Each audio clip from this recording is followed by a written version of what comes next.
1, versículos del 18 al 25, donde tuvimos la lectura devocional, y el título del mensaje es El Gran Anuncio. Leo de nuevo este pasaje, Mateo capítulo 1, versículo del 18 al 25. El nacimiento de Jesucristo fue así. Estando desposada María, su madre, con José, antes que se justase, se halló que había concebido del Espíritu Santo. José, su marido, era justo y no quería infamarla, quiso dejarla secretamente. Y pensando él en esto, he aquí un ángel del Señor le apareció en sueños y le dijo: José, hijo de David, no temas recibir a María tu mujer, porque lo que en ella hay engendrado del Espíritu Santo es. Y darás a luz un hijo, y llamarás su nombre Jesús, porque él salvará a su pueblo de sus pecados. Todo esto aconteció para que se cumpliese por lo dicho por el Señor, por medio del profeta, cuando dijo: He aquí una virgen concebirá y dará a luz un hijo, y llamará su nombre Emmanuel, que traducido es Dios con nosotros. Y despertando José del sueño, hizo como el ángel del Señor le había mandado, y recibió a su mujer, pero no la conoció hasta que dio a luz a su hijo primogénito, y le puso por nombre Jesús. Ayúdanos, Señor, a poder entender tu mensaje. Ayúdanos, Señor, a poder entender la connotación divina del nacimiento de este niño, que es nuestro Salvador. Ayúdanos, Jesús, a entenderte. Úsanos con poder de lo alto, Señor. Te necesitamos. Que tu luz, tu iluminación, tu discernimiento, tu sabiduría esté en mí, en este siervo que solo soy portador de tu palabra. Sé tu Santo Espíritu hablando por mí. En el nombre de Jesús te lo pedimos todo. Amén. Mis queridos hermanos, este pasaje es muy conocido. Cada vez que llega una Navidad, una y otra vez, escuchamos la historia del nacimiento de nuestro Salvador, de este niño que rompió la historia en dos, un antes y un después muy maravilloso, un después que podemos disfrutar nosotros los cristianos, los que creemos en Él como nuestro Salvador.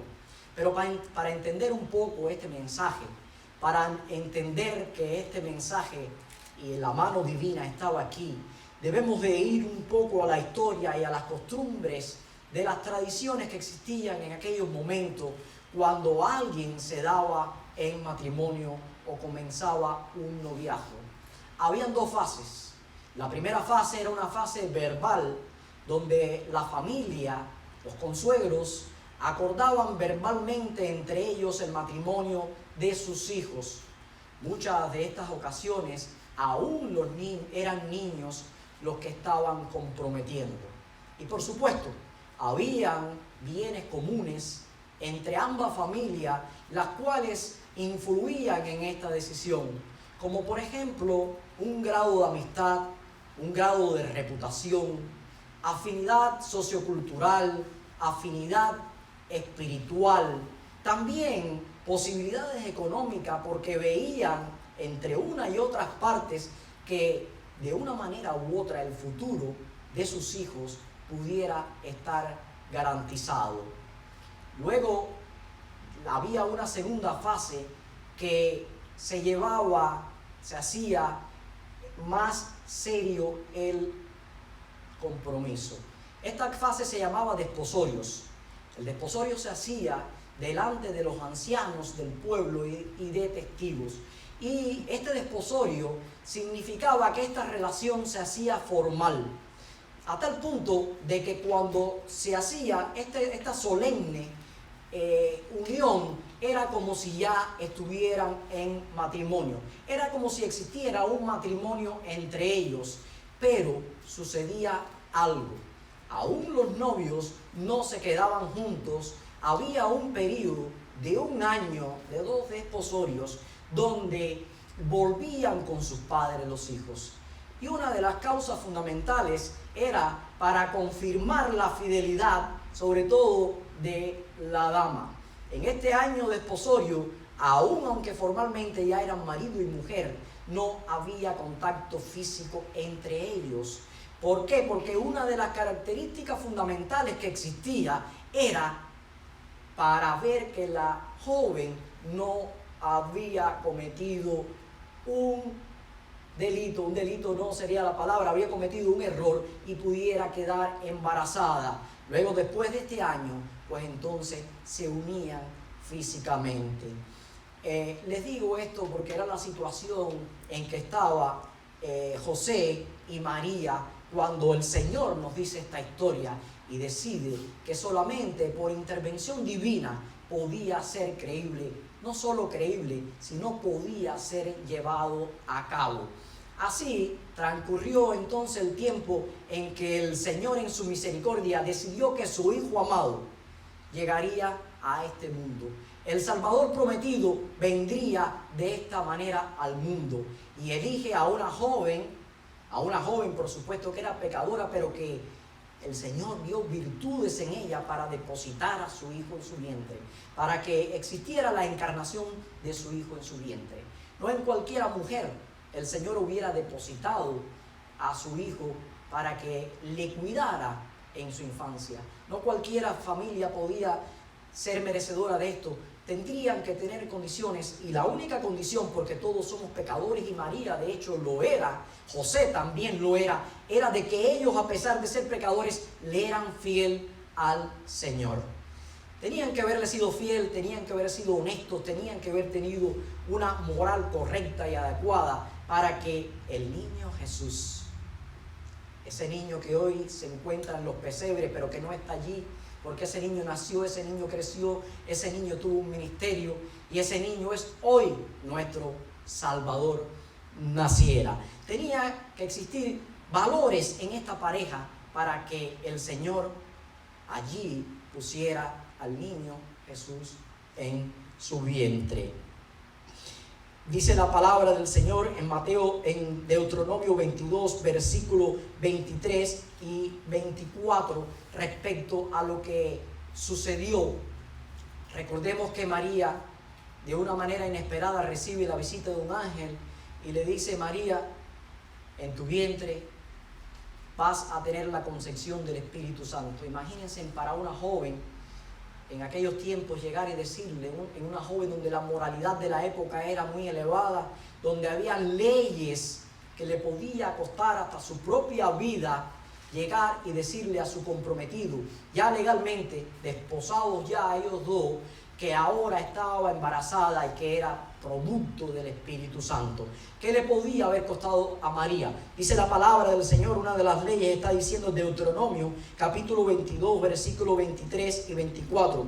Si viera una muchacha virgen desposada con alguno, y alguno la hallare en la ciudad, y se acostare con ella, entonces sacaréis a ambos a la puerta de la ciudad, y apedrearéis y morirán. Imagínense ustedes cuánto temor debió haber sentido María en ese momento, cuando el castigo de la ley era que podía haber sido llevada por lo que le estaba sucediendo y ella era inocente, a ser apedrada hasta la muerte.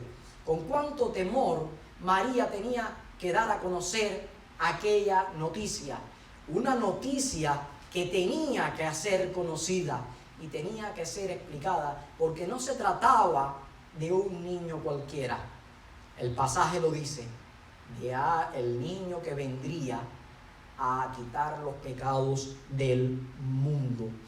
El versículo 18 dice: el nacimiento de Jesucristo fue así, estando desposado María con su madre José, antes que se juntase halló que había concebido del Espíritu Santo. Es decir, dice la palabra del Señor que en este año de desposorio se probaba, se ponía a prueba la fidelidad de la doncella y también del esposo.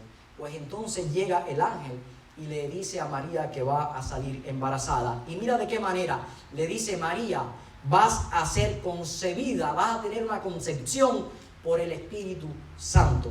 Pensemos por un momento, o pongámonos por un momento en la posición de María.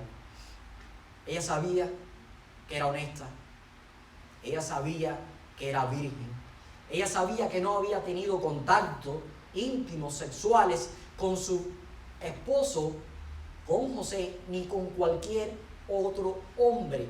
Ella sabía que ella era inocente y ahora tenía que ir a donde estaba su esposo, su esposo ya legal ante la ley, para decirle que había concebido. Imagínense ustedes con cuánto temor, con cuánto temblor María llegaría delante de José y le diría: José, estoy embarazada. Se me apareció un ángel y me dijo que el Espíritu Santo había tenido concepción en mí, había puesto a un niño en mi vientre. Hermano, por muy alta que sea nuestra fe, por muy comprometidos que estemos con nuestro Señor, esto es algo increíble. Esto es algo que desde el punto de vista humano nosotros no podemos explicar. Esto es algo que si no hay una intervención divina que lo explique y que lleve al punto espiritual de la aceptación, no se puede entender. Y allí está María, quizás tartamudeando, temblando, sudorosa, frente a su esposo, sabiendo que es inocente, sabiendo que su castidad y su pureza sigue siendo la misma. Está frente a ella y tiene que comunicarle a José que está embarazada. Precisamente lo sobrenatural de aquel evento llegaría a ser una tragedia en aquel matrimonio. Un matrimonio que quizás, como toda pareja, hayan hecho planes futuros, se amaban, tenían sueños, tenían proyecciones, el corazón ardía de amor. Allí esperaba quizás, como todo matrimonio, un hijo de los más esperados dentro del matrimonio. Y ahora la noticia de que vendría un hijo fuera del matrimonio, de una manera que humanamente no podemos explicar, llegaría a ser todo lo contrario a lo que esta joven y enamorada pareja habían planificado para toda su vida. Una unión para toda su vida se estaba destruyendo, deshaciendo en aquel momento. Había que estar en la posición de María, pero también tenemos que estar en la posición de José. José, miren lo que dice el versículo 19. José, su marido, como era justo, no quería infamarla, quiso dejarla secretamente. Pensemos por un momento y pongámonos en los zapatos de José por un momento. Ahora José llega a su esposa y le dice: José, estoy embarazada, el Espíritu Santo vino. Imagínense en ustedes la situación de José.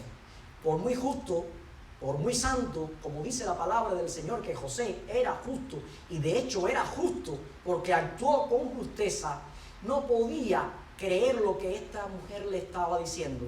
Me imagino que por la mente de José pudieron pasar muchísimas preguntas y todas sin respuesta.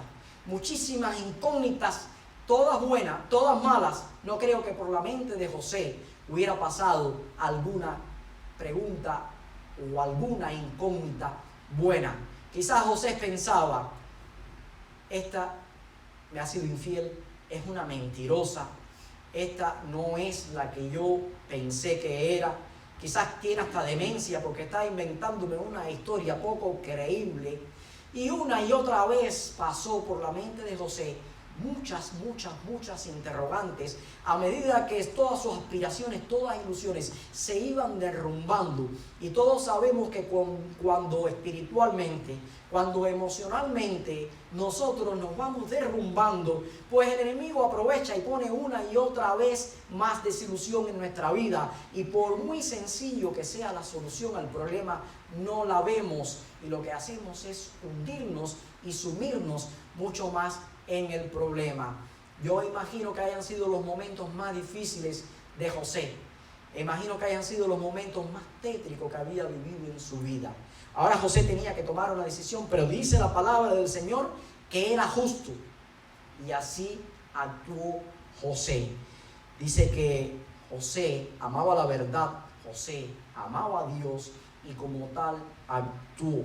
Él estaba convencido, 100% convencido de que María le había sido infiel, a tal punto que mira lo que él planea: me voy y la voy a dejar secretamente. Él planeaba eso, y cuando planeó eso es porque, convencido de la infidelidad de María, tenía que tomar una respuesta, tenía que tomar una acción, porque el ser justo le conllevaba a no quedarse inerte ante una situación como esta. Algo tenía que hacer José. Bueno, decide irse y dejarla en secreto. Él tenía varias opciones. José podía haberla denunciado ante los ancianos, donde se había formalizado aquel compromiso, y ante los testigos. Podía haber ido y haber denunciado que María le había sido infiel, pero al denunciarla, entonces María estaría en grandes problemas. Primero vendría el repudio de un pueblo que le tenía alta estima a María.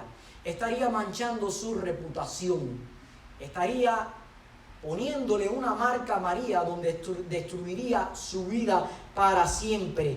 María quedaría expuesta ante una humillación que nunca más saldría de su vida. O por otro lado, podía haberle dado carta de divorcio, porque podía disolverse este compromiso dando una carta de divorcio. Y así definitivamente él limpiaría toda su reputación. María quedaría manchada para siempre y él tendría la mejor de todas las salidas. Pero volvemos al texto. José actuó, como dice la palabra, con justeza, y lo quiso hacer en secreto. Ahora, dice la palabra del Señor en Deuteronomio capítulo 24, versículo 1 y 2, donde algunas de las excepciones que habían tenido los judíos y algunas de las modificaciones que le habían hecho a los judíos a la ley del Antiguo Testamento permitía que José tuviera una salida dándole carta de divorcio, como lo había dicho anteriormente. Dice la ley, le cito textualmente, una de las modificaciones, Deuteronomio capítulo 24, versículos 1 y 2. Cuando alguno tomare mujer y se casase con ella, si no le agradare por haber hallado en ella alguna cosa indecente, le escribirá carta de divorcio y la entregará en su mano y la despedirá de su casa. Y salida de su casa podrá ir y casarse con otro hombre. José podía haber sido esto. La ley le amparaba a José y su salida hubiera sido beneficiosa para él, pero él perjudicaría a María con esto. Pero ¿cuál fue la vía que tomó José? Bueno, me voy ocultamente, y no quería infamarla, quiso dejarla secretamente.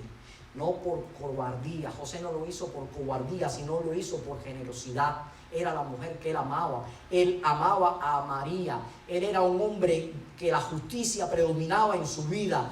Él sintió misericordia de María y esta fue la decisión que tomó. Pero el gran anuncio que recibió María también lo recibió José. La actuación de María no llegaba a convencer a José ni a nadie del pueblo, pero la actuación divina de Dios a través de un enviado especial sí podría convencer. Dice la palabra del Señor en el versículo de los versículos 20 al 23. Y pensando en esto, estaba pensando José en dejar a María. Y aquí un ángel del Señor le apareció en sueños y le dijo: José, hijo de David, no temas recibir a María, tu mujer, porque lo que en ella es engendrado del Espíritu Santo es. Y darás a luz un hijo y llamarás su nombre Jesús, porque él salvará a su pueblo de sus pecados. Todo esto aconteció para que se cumpliese lo dicho por el Señor por medio del profeta, cuando dijo: he aquí, una virgen concebirá y dará a luz un hijo y llamará su nombre Emmanuel, que traducido es Dios con nosotros.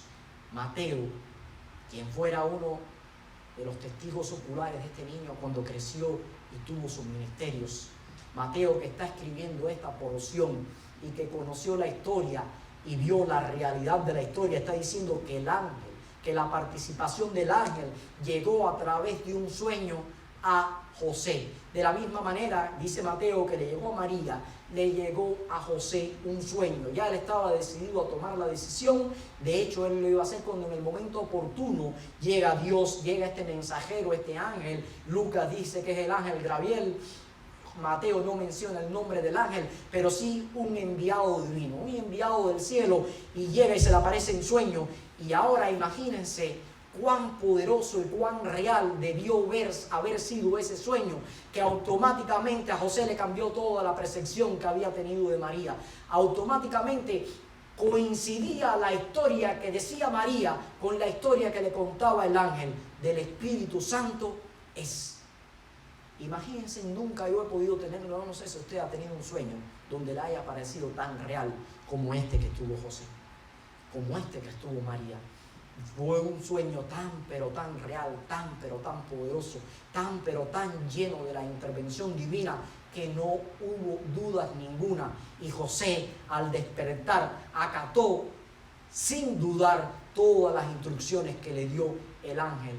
Me imagino que cuando José despertó de ese sueño es como si el alma volviera al cuerpo, como si volvieran todos sus sentimientos, todas sus emociones, como que recobrara su corazón el ardor y el calor por aquella joven amada a la cual él había destinado toda su vida y había hecho votos de santidad y castidad para estar con ella por toda una eternidad. Ahora José, en vez de que aquella noticia irrumpió el rumbo de su tranquilidad, aquella noticia incomodó su vida, aquella noticia mortificó su vida, ahora con la noticia nueva del ángel se sintió bienaventurado José, porque tenía la encomienda de parte de Dios junto con María, su esposa, la que comprendió que ahora sí le había sido fiel para cuidar durante toda la infancia al niño Jesús, al Salvador del mundo.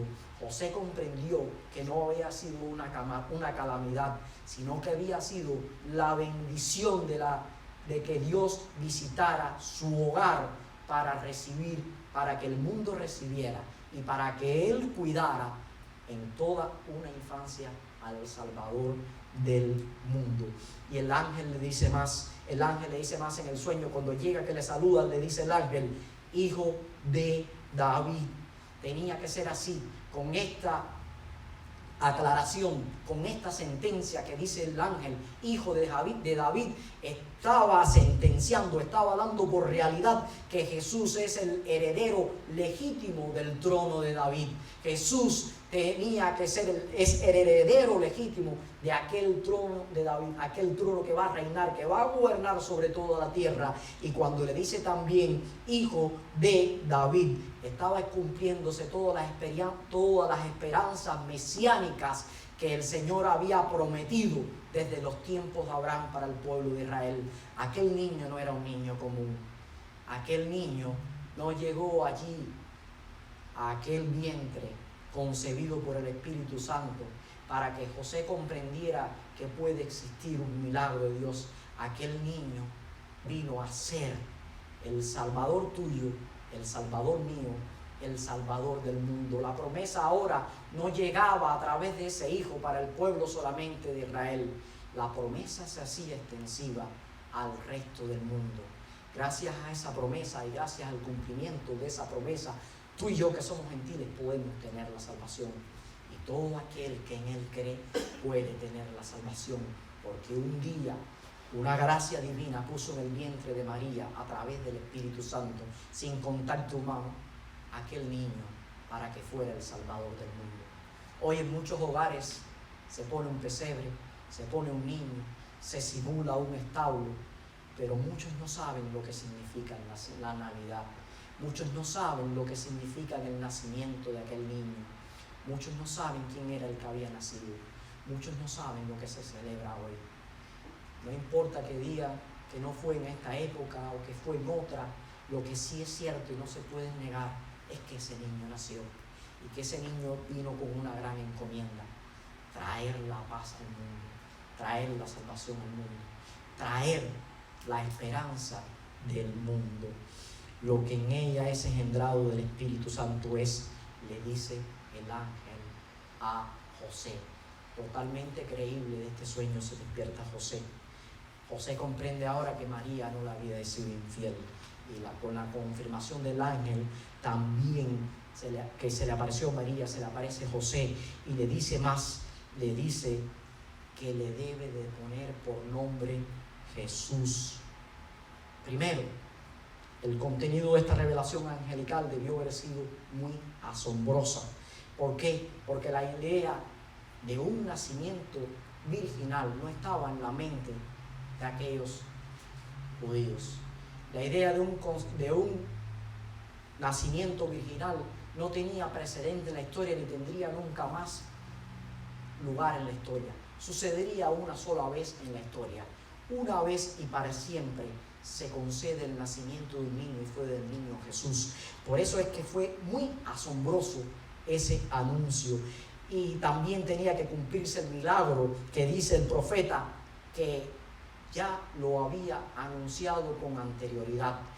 Isaías había dicho que esto iba a ocurrir. Ellos quizás lo habían leído, pero no lo creyeron. Pero tenía que cumplirse para que vieran que este profeta hablaba la verdad de parte de Dios. Dice Isaías en capítulo 7, versículo 14: por tanto, el Señor mismo os dará señal. Y aquí la Virgen concebirá y dará a luz un hijo, y llamará su nombre Emmanuel. Los judíos eran creyentes fieles y devotos al matrimonio, a una unión entre un hombre y una mujer, y pensaban que el nacimiento de cualquier hijo tenía que venir por esta vía.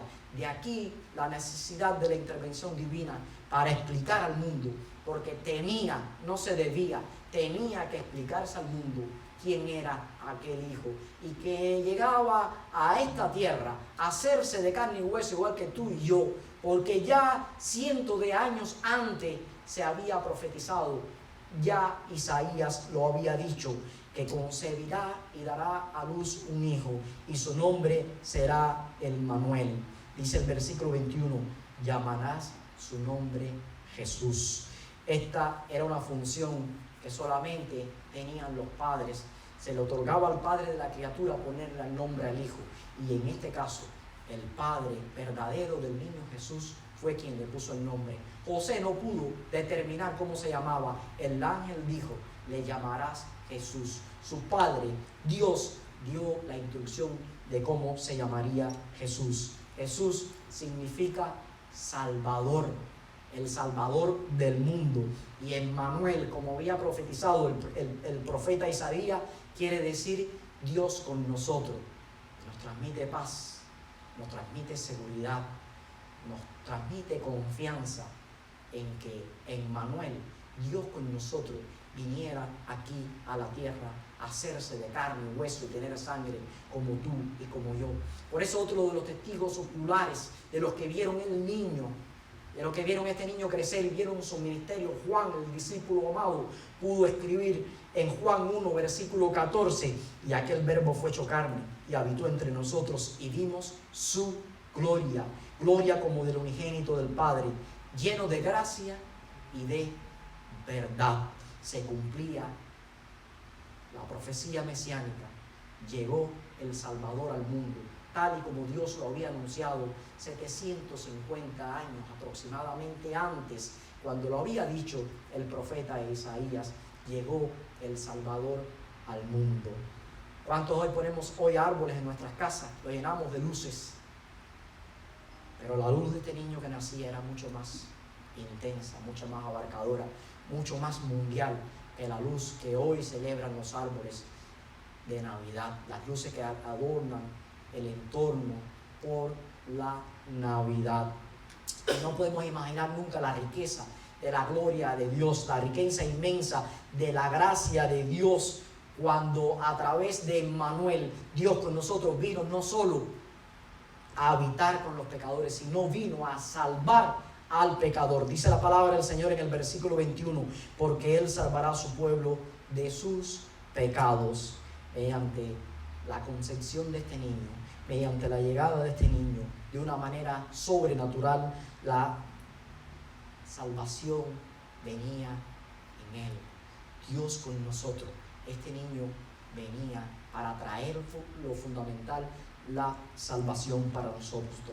Salvó a su pueblo, no solo a los judíos, les dije ahorita, a los gentiles, porque esa salvación se hizo extensiva por la gracia y la misericordia del Señor a nosotros. Salvó a su pueblo del pecado pasado, salvó a su pueblo de la injerencia del pecado y las prácticas del pecado en el presente, y salvó a su pueblo de un pecado eterno, de un pecado en el futuro. Este es el niño que nació, el Salvador. Pero para recibir al Salvador hay que tener obediencia. Para recibir a nuestro Dios como Salvador, tenemos que ser obedientes. José fue obediente. Dice la palabra del Señor 24 y 25. Despertando José del sueño, hizo como el ángel del Señor le había mandado y recibió a su mujer, pero no la conoció hasta que dio a luz a su hijo primogénito y le puso por nombre Jesús.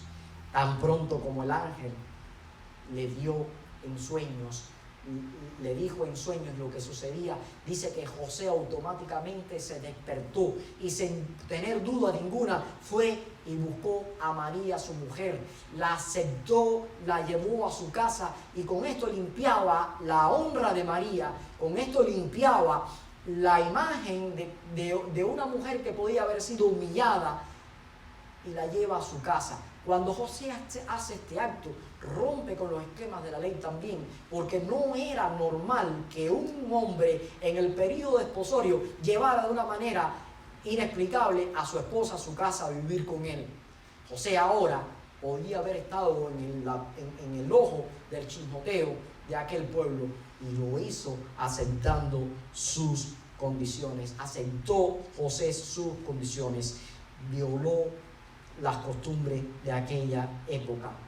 Allí José dio reputación, no solo porque el niño que llevaba a María en su vientre era un niño divino y santo, sino porque aquel niño debía de nacer en un matrimonio formalizado, en un matrimonio perfectamente legal. El niño que nacía es el Salvador del mundo. Dice que José recibe a María. No solo que la recibe, sino que la cuida y la sustenta. La Biblia es clara cuando dice, pero no la conoció hasta que no dio a luz su hijo primogénito. Porque José no tuvo ninguna parte, no tuvo ningún acercamiento. José no tuvo ningún contacto físico con su esposa hasta que ella no dio a luz y pasó el tiempo del periodo, como dice la palabra del Señor, para descartar, al ser bien clara la Biblia, que este niño pudiera José tener intervención en él, para descartar toda posibilidad y para dar a entender la confianza de que es el niño Jesús, de que es Emmanuel, Dios con nosotros, Dios dentro de los pecadores y Dios salvando al pecador. El hecho de que él la respetó, el hecho de que él limpió su reputación deja mucho que decir de José. Deja tanto decir de José que nosotros nos podemos dar cuenta que José sí era el hombre justo y fiel que la Biblia y la palabra del Señor estaba diciendo. Porque repito, si José eligió a María para poner el niño en su vientre, pues José tenía que tener virtudes delante del Señor, ser un hombre fiel, un hombre leal, un hombre respetuoso y temeroso de Dios para encargarle cuidar a su hijo también. Queridos hermanos, este Rey de Reyes vino a la tierra. Este Rey de Reyes abandonó el trono celestial. Este Rey de Reyes no escatimó nada, abandonó el trono celestial, la riqueza celestial y vino aquí a la tierra a nacer en un pesebre. Este Rey de Reyes se hizo pobre para que a través de su pobreza nosotros pudiéramos disfrutar de una riqueza eterna. Este es Emmanuel, Dios con nosotros.